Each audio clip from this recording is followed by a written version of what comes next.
O projeto Desmitificando o Direito está começando. Quero agradecer a presença de todos vocês e agradecer a parceria com a Livraria Saraiva, que já completou 10 anos, e para o Jornal Estado de Direito, para a Escola de Educação Digital Estado de Direito. É uma satisfação estar recebendo todos aqui, recebendo a professora Valdete Souto Severo, aqui do meu lado direito, que ela é a juíza do trabalho, doutora em Direito pela USP.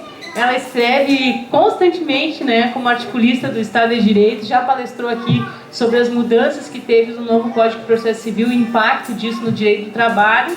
E o Gustavo Pereira, que também é um colaborador, já participou de outras iniciativas com a gente. Uma delas eu não estava presente, que eu me lembro, era a minha mãe que apresentou, mas tu veio aqui. E para nós é uma satisfação, Gustavo, ele estar te recebendo. E colocar aqui que ele é doutor em filosofia pela PUC, mestre em direito pela Unicinos, professor da PUC, e os dois são professores da FEMARGS, sendo que a Valdete ela faz parte da direção da escola da FEMARGS. E depois até te peço para tu comentar um pouquinho, apresentar a escola quando eu passar a palavra. E o tema que nos traz hoje aqui é os reflexos da crise política na preservação dos direitos sociais trabalhistas. Acredito que seja um tema bastante polêmico e com muitas inquietações aí que a gente tem diante do cenário político que a gente está vivendo. Para nós é um momento que dá para a gente aproveitar, fazer perguntas. Quem estiver na internet depois também tiver interesse em perguntar, pode entrar em contato conosco. Nós estamos passando o livro de presença. Os certificados são entregues ao final do evento, mediante a assinatura do livro e a apresentação do documento de identidade. Mais ou menos 20 minutos para cada um, daí depois a gente abre para perguntas. Quem prefere falar? Gustavo, já combinou. Então, sejam todos bem-vindos, né? Como eu reforcei, aproveitem quem estiver nos assistindo depois, e obrigada pela presença. Deixa eu ver aqui o meu tempo, deixar me controlando para não me passar muito. Muito boa noite a todos e a todas. Para mim é um prazer estar aqui mais uma vez nessa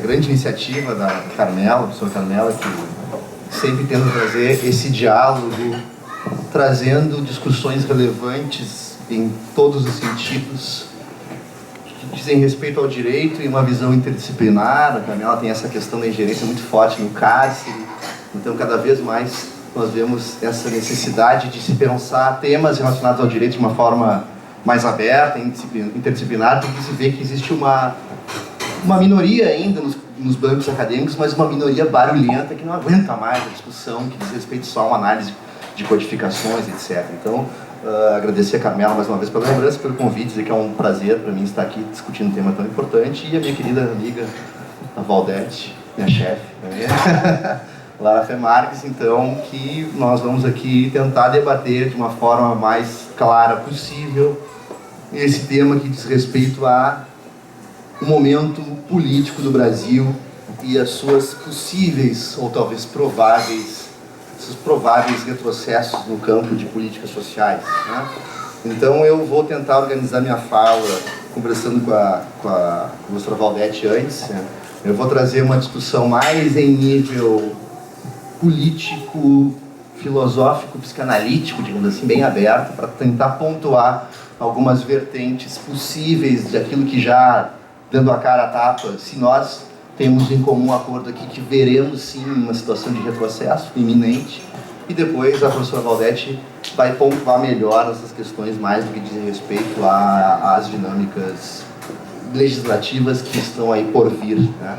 Vocês estão me ouvindo? Tranquilo? Tudo certo?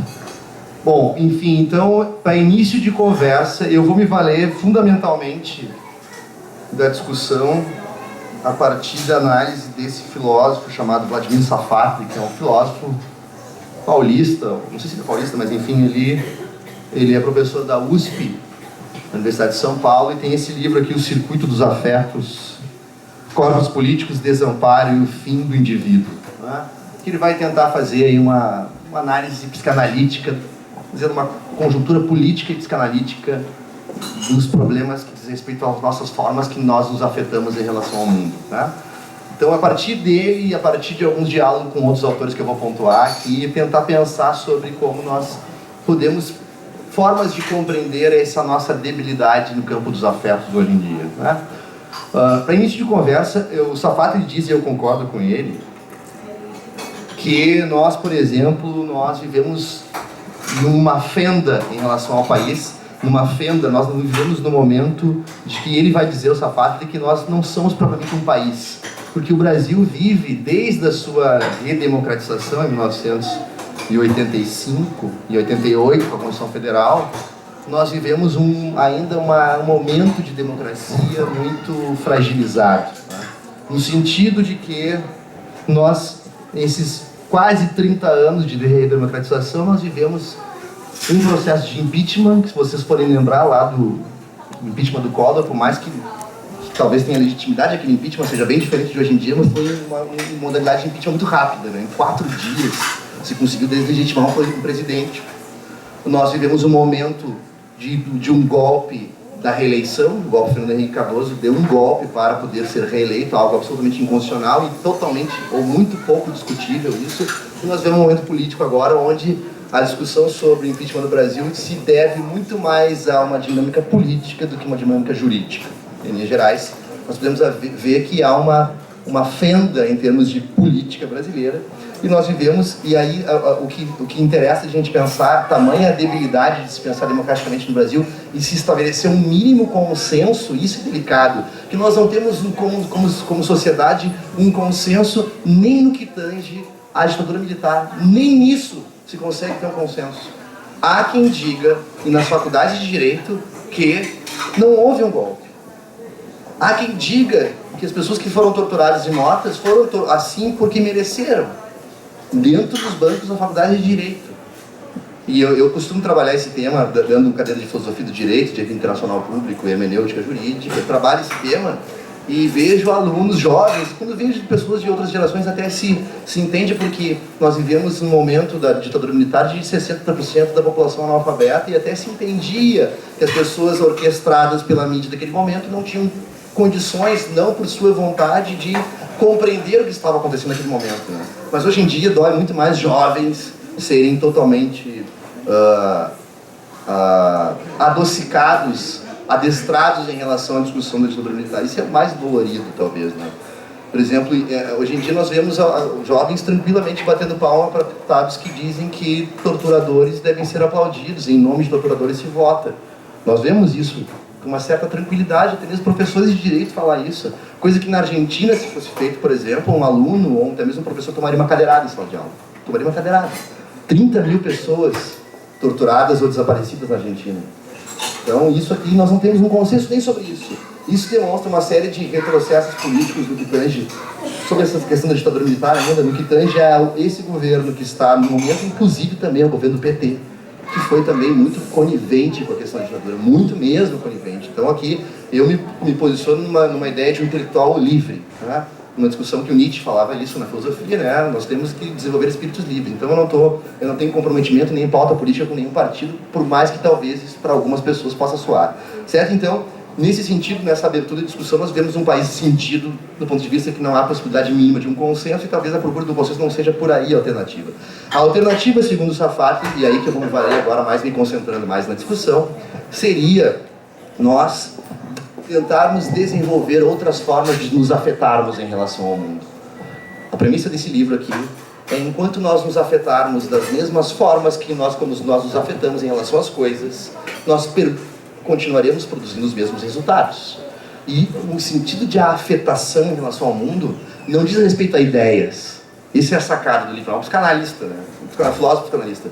A forma que nós devemos nos afetar ao mundo não diz respeito a nós termos novas ideias, né? Diz respeito a nós trabalharmos aquilo que está incrustado no nosso DNA sociológico de forma inconsciente.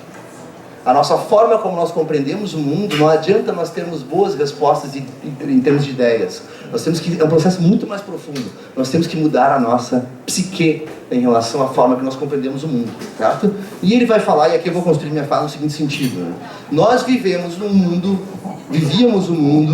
no século passado e no início do século e no século XIX também, naquilo que o Michel Foucault identificou muito bem na ideia de sociedade disciplinar. Tá?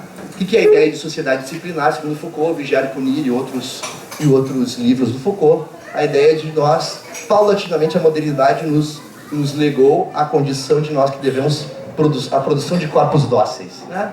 Então, a ideia de disciplina vem aí, que Foucault vai identificar nesse sentido, no livro de Jacques, entre outros. Por exemplo, a ideia de filas nas escolas, a ideia de como nós devemos nos comportar, o manicômio que vai separar o normal do anormal, toda essa dimensão de uma dinâmica disciplinar, né? Enfim, essa é uma pergunta que eu estava discutindo lá no meu grupo de estudos, lá na PUC esses dias. Por exemplo, a disciplina em relação até mesmo à questão de gênero, né? As mulheres, quando é que vocês descobriram que vocês eram mulheres? Quando é que vocês se sentiram mulheres? Provavelmente quando alguém disciplinou vocês. Senta que nem mocinha, faz uma forma como moça, né? E hoje em dia isso permanece ainda, por mais que o empoderamento feminino exista, ainda mulher com mais de 30 anos que não é casada, ela precisa casar, se ela casa ela tem que ter um filho, se ela tem que ter um filho ela tem que ter um segundo filho. Então nós vivemos momentos disciplinares em linhas gerais. E isso afetou o campo das relações do trabalho. A tentativa de disciplinação também chegou no horizonte do trabalho, evidentemente. Então, o modelo que nós vimos de sociedade disciplinar desaguando no campo trabalhista é aquele modelo da fábrica, aquele modelo do homem-máquina. Tá? Aquele modelo que a gente pode ir para a música e pegar o clipe da banda Pink Floyd e pegar o clipe da música The Wall, o famoso The Wall, né? Para quem já viu, é aquela produção de crianças lá que vão caminhando, lá vão andando numa esteira e vão se reproduzindo como objetos fabricados igualitariamente, sem individualizações.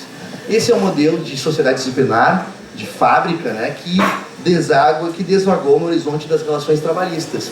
O modelo de funcionar no século XIX e boa parte do século XX era aquele modelo do cara que bate o cartão, que trabalha, que sai às 6 horas da tarde, vai para casa, sem uma dinâmica muito, digamos assim, muito elaborada do ponto de vista da sua iniciativa laboral, né? E isso mudou hoje em dia. Mudou hoje em dia porque, por exemplo, nós vemos Richard Senet, que é um sociólogo interessante, ele diz que o capitalismo hoje em dia opera sob regras ilegíveis. Essa é uma metáfora interessante, regras ilegíveis. Enquanto no Fordismo nós tínhamos lá o cara que entra como no almoxarifado, vira chefe do almoxarifado, faz o trabalho certinho, chega até gerente da loja, talvez, do banco, né? Hoje em dia opera-se por regras ilegíveis. O que o Marx dizia no Capital e em outras obras, que esse modelo perfeito de funcionário para o modelo dessa sociedade disciplinar Foucaultiana, que eu estou tentando descrever rapidamente, o modelo disciplinar era aquele funcionário que batia cartão, não questionava muitas coisas e fazia o seu trabalho e ia para casa numa boa. Esse é o modelo ideal para o capitalismo da sociedade disciplinar. Agora vem o pulo do gato. Agora que a discussão toma uma dinâmica de afetos, como nós nos afetamos de forma diferente em relação ao trabalho. O que nós, uma mudança estrutural que nós temos em relação a isso, por um livro que eu acho decisivo, Luc Boltanski, chamado Iev Chiapello, a dupla, né? Chamado O Novo Espírito do Capitalismo. Um catatal, um livrão assim, que o Vladimir Safatli vai trabalhar aqui, vai problematizar, outros autores, o Peter Popper-Bart vai trabalhar esse tema também. O que nós temos de mudança, de guinada aí nas relações trabalhistas? O que esse livro denuncia?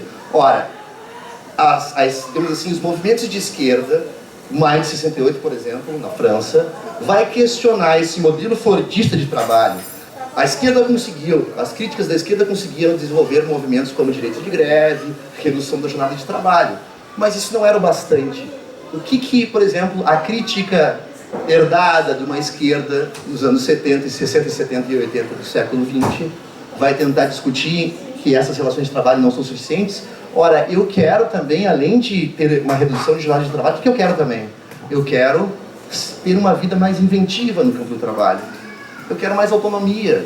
Eu quero me sentir mais livre. Eu quero demonstrar a arte. Isso que os autores chamam, que aconteceu a partir de maio de 68, propulsionou essa crítica em relação ao capitalismo fordista, nesse modelo de produção disciplinar.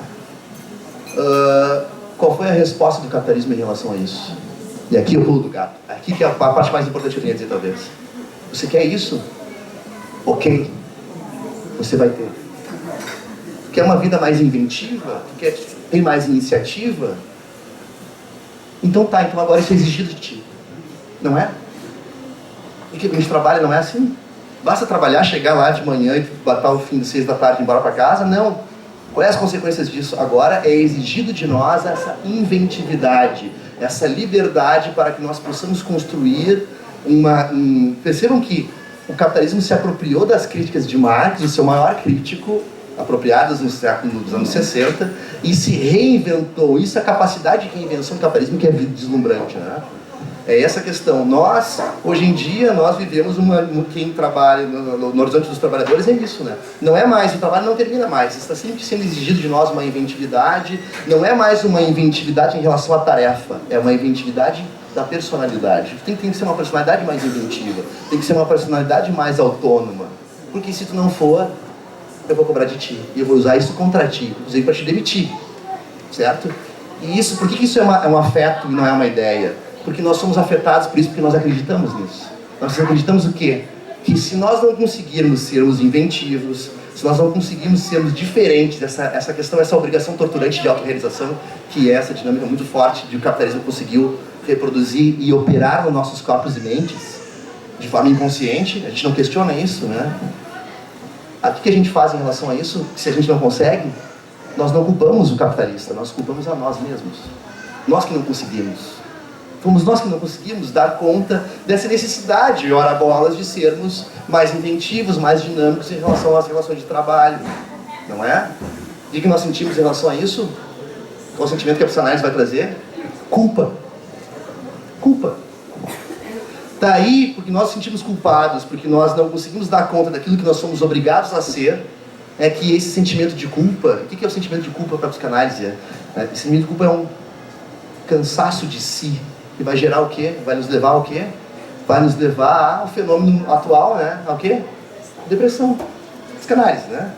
Se vocês sabiam dados que o Sapato ele diz, lá nos anos 50, as agências que desenvolviam remédios antidepressivos, quando se inventou o antidepressivo nos anos 50, elas temiam os falar sobre o antidepressivo porque acreditavam que não teria muita venda, muita demanda sobre antidepressivos.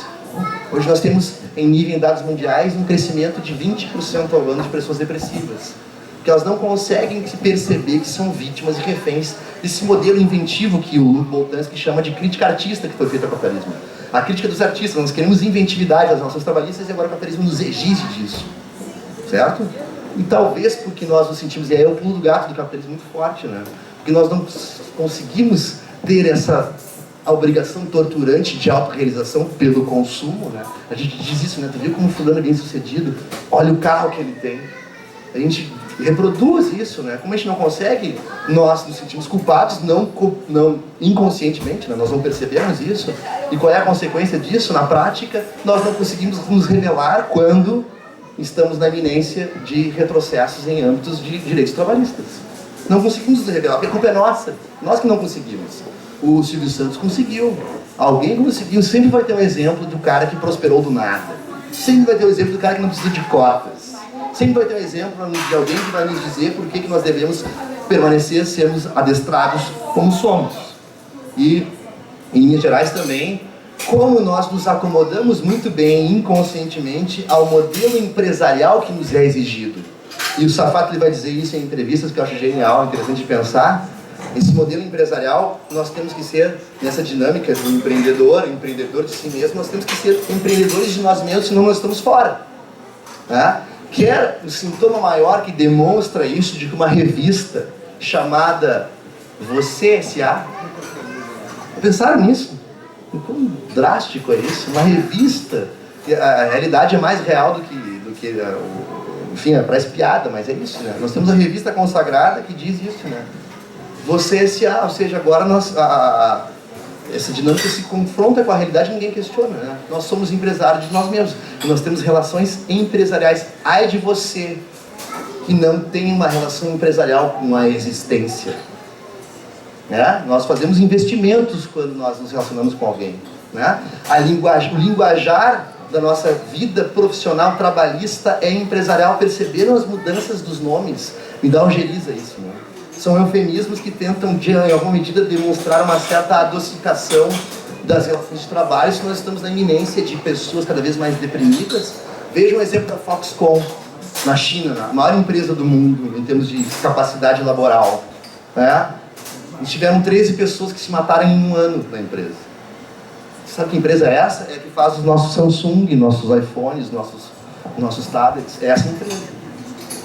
Pessoas trabalham em condições análogas à escravidão e se matam. Qual foi a manobra da empresa para evitar esse tipo de coisa? O cara entra lá na empresa e faz uma assinatura prometendo que ele não vai se matar. Viram isso? Botem no Google isso aí. Eu prometo que não me mato se eu for contratado.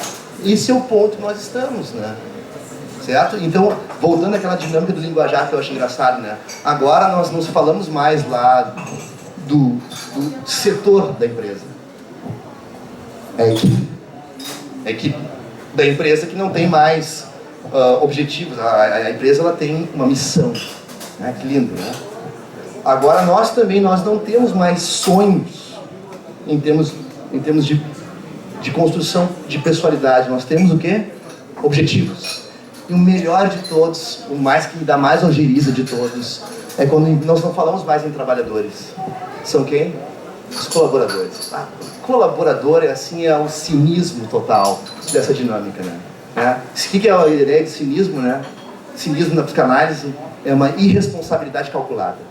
Eu te chamo de colaborador porque agora tem meu parceiro, né? Enfim, essa ideia. Vamos mudar de repente a consolidação das leis do trabalho para a consolidação das leis da colaboração. Né? Vamos mudar de repente uma proposta, podia ser, né? CLT podia ser CLC. Podia ser mudar esse nome, né? Direito juiz do trabalho podia ser juíza do trabalho, podia ser juíza da colaboração, né? Podia ser que tu acha, professor Valdete, ser juíza da colaboração. Isso me traz assim, sempre alguém diz não, mas é uma mudança de linguajar para o bem, porque o trabalhador não é trabalhador, tio. Eu sou trabalhador, o Valdete é trabalhadora, vocês são trabalhadores. Então essa questão que toma de assalto é muito pertinente de se pensar como nós produzimos esse afeto. Nós, em grande medida, nos sentimos culpados quando nós trabalhamos essa dimensão de sermos essa obrigação de sermos empresários de nós mesmos, nos leva à depressão, e a consequência drástica disso é que nós estamos muito provavelmente na iminência de termos questões relacionadas a direitos sociais conspurcados, e nós não teremos capacidade de nos revelar quanto a isso. Então o cenário é bem delicado. Se fala que nós vivemos um momento de conservadorismo, uma maré de conservadorismo. O conservadorismo é a regra. O que está acontecendo nada mais é do que o reflexo da sociedade brasileira, ponto. Nós estamos sendo adestradamente emparedados à extrema-direita e nós vamos assistir isso de cima, certo? Resta a nós aqui nos oferecermos em alguma medida que seja mínima, eu já vou me encaminhando, que eu acho que eu já me passei, né? A uma dimensão de resistência. O que nos resta é a resistência, certo? Porque imagino eu tentando fazer aqui uma profecia do mal. Imagino eu que as próximas pautas que nós vamos ver em termos de Brasil, e a Valdete vai contar isso melhor, enfim, a passos largos, retomada de financiamento privado de campanhas, a porte de arma, a redução da maioridade penal, a questão que diz respeito à flexibilização de direitos trabalhistas, que a professora Valdete vai pontuar muito melhor do que eu, questões, evidentemente, da terceirização, que já está no Congresso Nacional, por exemplo, a questão de desnecessidade de licenciamento público para obras públicas ambientais. Então isso é o que eu, com a profecia do mal, tentando pensar, e resta a nós resistir. Resistir parece difícil, né? Porque resistir é o trabalho de nadar contra a corrente, nadar contra a maré, certo? Nadar contra a maré é delicado. Imagine a figura do cara que nada contra a maré mesmo. Nadar contra a maré cansa. Mas qual é, talvez, quem sabe, o ponto positivo daquela pessoa que se acostuma a nadar contra a maré? Ela se torna mais forte. Muito obrigado pela atenção de vocês.